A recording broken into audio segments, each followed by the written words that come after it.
Ever since the beginning, America has traditionally been known as the land of opportunity.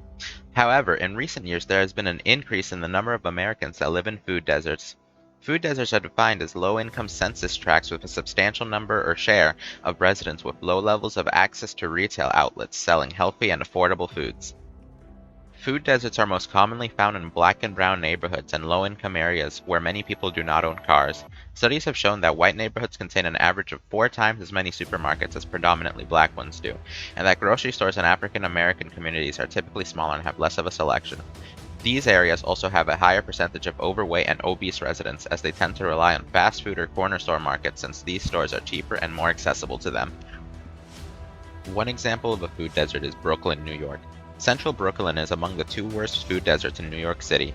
Residents who live in this area rely more on small neighborhood shops which may not carry healthy foods or may carry them at higher prices. Across Brooklyn, the amount of fast food and corner store shops far outmatches the number of healthy supermarket options in the area. Another major contributor to this issue is that around 56% of residents in Brooklyn do not own a car. These people are most at risk of getting trapped in a situation where they do not have access to healthy, affordable food choices. Some neighborhoods lacking supermarkets may be served by smaller grocery stores or convenience stores which may offer some healthy foods, but often at higher prices than supermarkets. Higher prices at these food retailers worsen the problem of limited access to healthy foods.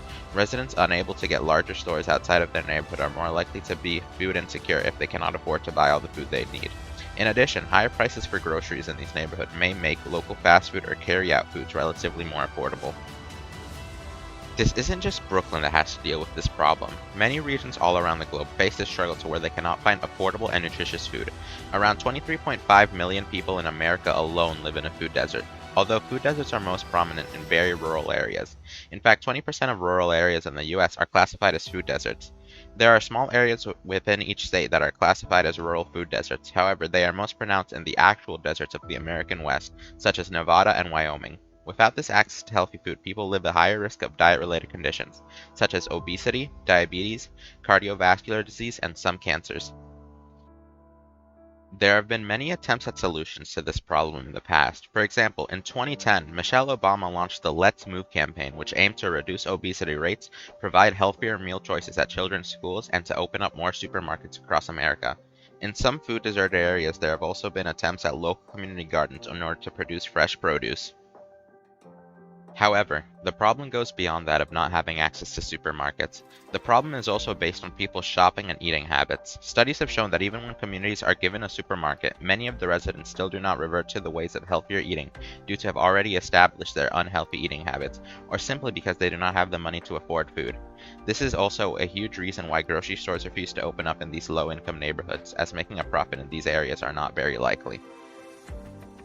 Some ways to help reduce the dramatic effects of food deserts may be to open up community gardens and to start having a small selection of organic produce in those small corner store shops.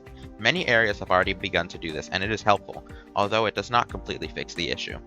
There have also been protests in the past to attempt to open up grocery stores and food deserts, with one happening in Brooklyn, New York. Led by preteens, they marched along the Brooklyn Bridge, some dressed as produce, yelling things such as, "Healthy lives is a human right," and "Eat green." Overall, food deserts are a huge problem in America, and will take a very, very long time to alleviate the issue. Although there is hope, with certain individuals opening up gardens and corner store shop owners starting to stock a small selection of organic produce.